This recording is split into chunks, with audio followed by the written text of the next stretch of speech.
Hey guys, welcome to another episode की किसी की मेरा अवनीत भारद्वाज। एंड गाइस, आज आ चुका है एक्समैन 97 का एपिसोड 4। इसके पिछले 3 एपिसोड्स के ऊपर मैंने वीडियो बना रखी है, या अगर उनके आप चाहे तो डायरेक्ट एपिसोड भी देख सकते हैं, totally up to you. But वो पिछले 3 एपिसोड देख लेना, तभी इस वीडियो की तरफ आगे बढ़ना, वरना कंफ्यूजन हो जाएगा। ओवरऑल ये शो बहुत अच्छा था, बहुत फैंटास्टिक है। इसको रेटिंग भी काफी अच्छी मिल रही है। एंड काफी लंबे टाइम के बाद मार्वल ने हमको एक बहुत ज्यादा सेटिस्फाइंग एंड प्रॉपर जो बढ़िया कंटेंट होता है ना, वो हमको देखने को मिला है। तो क्या, चलिए फिर without wasting in time let's begin the show. और गाइस, आज का जो एपिसोड है वो काफी ज्यादा इंटरेस्टिंग है। आज के एपिसोड का नाम है मुटेंडो स्लैश लाइफ डेथ पार्ट 1। इसका पार्ट 2 अभी नहीं आएगा, नेक्स्ट एपिसोड नहीं होगा, बल्कि नेक्स्ट टू नेक्स्ट एपिसोड आएगा अप्रैल 17 को, यानी कि एपिसोड 6 इसका होने वाला है लाइफ डेथ पार्ट 2। बट आज का एपिसोड काफी ज्यादा इंटरेस्टिंग है, काफी मजा आने वाला है। दोस्तों, आज के एपिसोड में हम ये देखते हैं कि जुबली का 18th बर्थडे, वो बहुत ज्यादा एक्साइटेड है और जो अपना दिन है वो किसी स्पेशल तरीके से सेलिब्रेट करना चाहती है। वहीं पे गाइस हम ये देखते हैं कि गैम्बिट नोटिस कर रहा है कि एक्चुअली मैग्नीटो और रोग एक दूसरे के लिए ज्यादा फेवरेबल है, और गैम्बिट को ये सब कुछ देख के एक्चुअली काफी ज्यादा बुरा लग भी रहा है। मतलब मैग्नीटो सबको जानते हैं यहाँ पे रोग के बारे में, बट गैम्बिट को इतना भाव नहीं दे रही है रोग, ये उसको बुरा लग रहा है। इतनी देर में होता ये है कि यहाँ पे मैग्नीटो कहता है कि आज हम सबको डेंजर रूम में जाके ज़्यादा प्रैक्टिस करनी चाहिए, क्योंकि हमको नहीं पता मिस्टर सिनिस्टर का नेक्स्ट मूव क्या हो। वहीं पे जुबली आती है और सब लोग जुबली से पूछते हैं कि तुम अपना बर्थडे कैसे सेलिब्रेट करना चाहती है। तो वो बोलती है कि मुझे आर्केड जाना है, बेसिकली वीडियो गेम्स खेलने जाने थे 90s। सो वो कहती है कि मेरे को गेम्स खेलने हैं, लेकिन मैग्नीटो ऑब्वियसली ऐसा नहीं चाहता। वो चाहते हैं कि इस दिन को वेस्ट ना करते, हम प्रैक्टिस पे ज्यादा फोकस करें। ये बात सुन के काफी ज्यादा बुरा लगता है जुबली को, एंड ये सारी की सारी बातें आके वो रॉबर्टो को या फिर सन स्पॉट को बताती है। एंड यहाँ पे ये भी बताती है, और इसी कॉन्वर्सेशन में गाइस हमको यही पता चलता है कि साइक्लॉप्स और जीन एक्चुअली यूएन गए हुए हैं, बिकॉज जेनेशा को, वही कंट्री जहाँ पे म्यूटेंट्स को भेजा जा रहा है, उसके ऊपर कुछ बड़ा फैसला सुनाया जाने वाला है। खैर, तभी यहाँ पे जुबली नोटिस करती है कि एक वीडियो गेम रखा है जो कि एक्चुअली निंटेंडो की मॉकरी है, मोटेंडो के नाम से। और फिर बस रॉबर्टो से पूछती है कि इस वीडियो गेम के बारे में तुमको कुछ पता है। रॉबर्टो खुद कोई आइडिया नहीं होती कि वीडियो गेम कैसे आया, कहाँ से आया। वो जैसे उसको प्लग इन करते हैं, वो गेम के अंदर सक इन हो जाते हैं, जैसे हम लोगों ने जुमांजी फिल्म्स में देखा है। तो ये लोग भी अब वीडियो गेम के अंदर आ चुके हैं। इतने में गाइस हम नोटिस करते हैं कि एक सेलेस्टियल आता है और जुबिली और सन स्पॉट पे या फिर रॉबर्टो पे हमला करना शुरू कर देते हैं। वो काफी उनसे बचने की कोशिश करते हैं, तभी हम देखते हैं कुछ और हेंचमैन आते हैं जो कि उनके ऊपर हमला कर रहे हैं। और जुबली बार बार सन स्पॉट या फिर रॉबर्टो से यही कह रही है कि तुमको अपनी पावर्स का इस्तेमाल करना चाहिए, बट वो डर रहा है। एनी अपनी जान बचाते हो आगे भागते हैं। तभी जुबली नोटिस करती है एक फोन बूथ से कॉल आ रही है, एंड वो कहती है हो सकता है ट्रैप हो, लेकिन रॉबर्टो एनीवे उस कॉल को जाकर उठाता है। एंड जैसे ही वो उठाते हैं, वहाँ हमें पहुंच चुके हैं जेनोशा में, यानी कि एक नए लेवल पे आ चुके हैं वो गेम की। और जुबली यहाँ पे पुराने दिन की बात करती है, बताती है कि एक टाइम पे जेनोशा में मैं स्टॉर्म और गैम्बिट के साथ आ चुकी हूँ। So basically they in the video game now, and अलग अलग लेवल्स पे पहुंचे। जैसे पुराने वीडियो गेम्स में होता है ना, स्पेसिफिकली आप लोग काउंटर याद हो, तो अलग अलग लेवल्स होते हैं अलग अलग जगह पे। सिमिलरली यहाँ पे हो रहा है। और तभी होता है ये गाइस, उस लेवल पे भी कुछ उनके पीछे हेंचमैन पड़ते हैं, लेकिन सडनली कोई आउट ऑफ नो वेयर आता है, उनकी मदद करता है। और तब जुबली रियलाइज करती है कि हम एक्चुअली एक वीडियो गेम में पहुंच चुके हैं।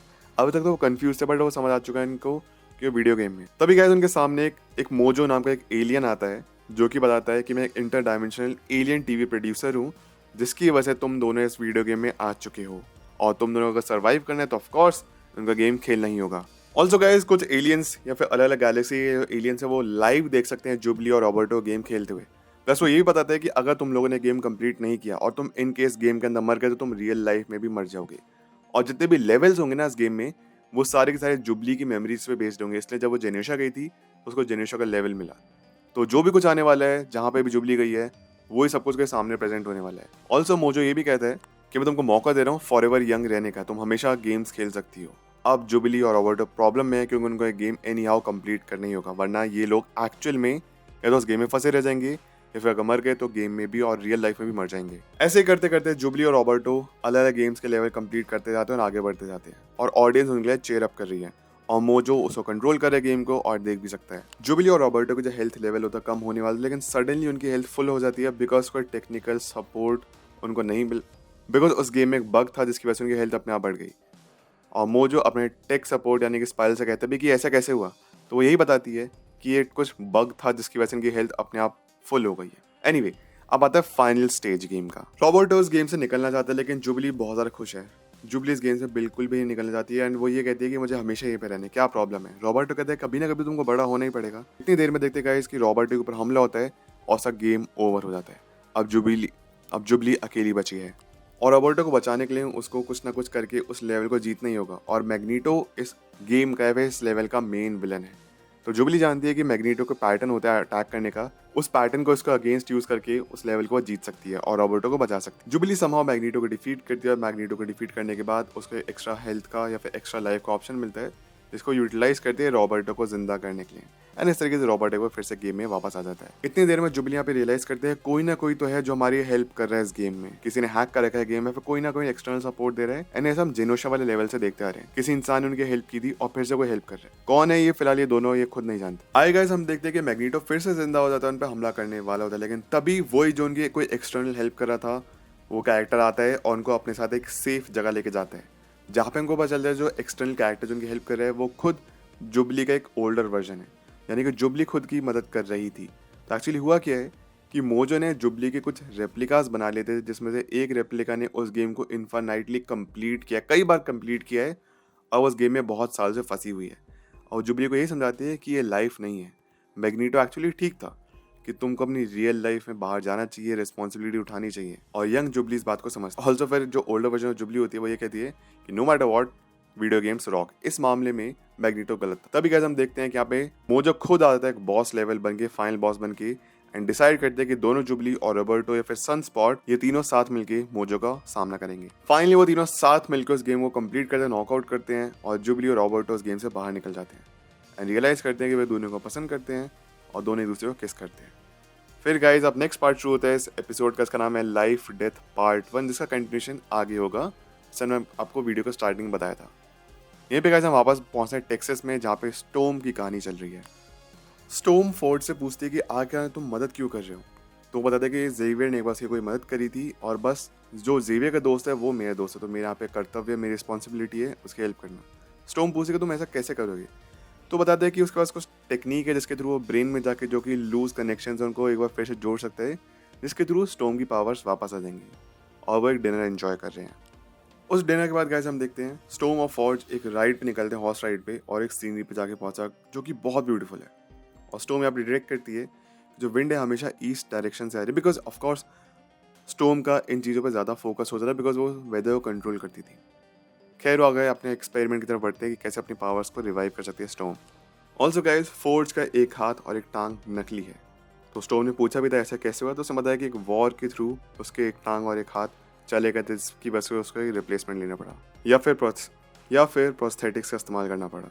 फोर्ज स्टॉर्म की काफ़ी मदद भी करता है, एक मशीन इसने बिल्ड की है जिसके थ्रू अपनी पावर्स गेन कर सकती है। फिर स्टॉर्म बाहर जाके प्रैक्टिस भी करती है, बट अनफॉर्चुनेटली उसकी पावर्स उसके पास वापस नहीं आ रही है, जिसको देख के वो काफ़ी ज़्यादा दुखी होती है और रोने लगती है। फोर्ज अपने बेसमेंट या अपने लैब में बैठे काम कर रहा होता है, तभी स्टॉर्म वहाँ पे आती है और पूछती है कि तुम मेरी इतनी मदद क्यों करना चाहती हो।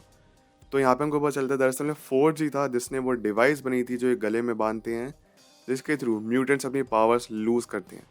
लेकिन फोर्ज बताता है कि एक्चुअली मैंने बस इसलिए बनाया था ताकि जो डेंजरस म्यूटेंट्स है, म्यूटेंट जो कि विलन है, यानी कि मैग्नीटो जैसे पहले था, फिर बाकी जितने भी, उनको रोकने के लिए बनाया था। बट एक साइंटिस्ट ने जो स्कॉटलैंड में था उसका आइडिया चुराया और गवर्नमेंट को प्रोवाइड कर दिया उनको, ताकि वो किसी भी म्यूटेंट पे इसका इस्तेमाल कर सके।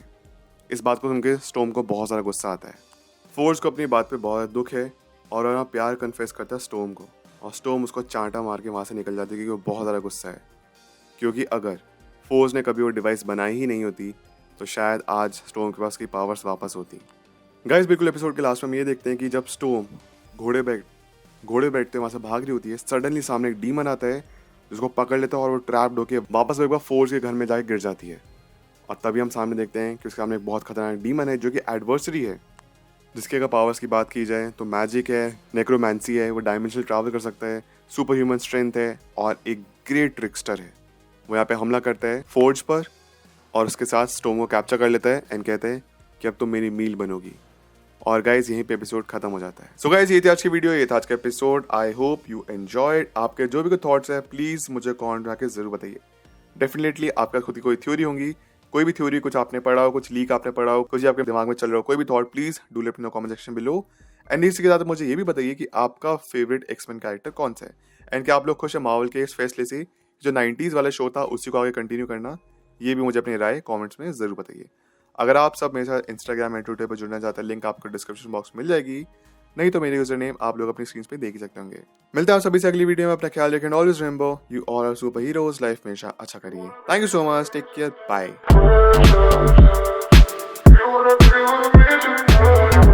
You wanna be my bitch?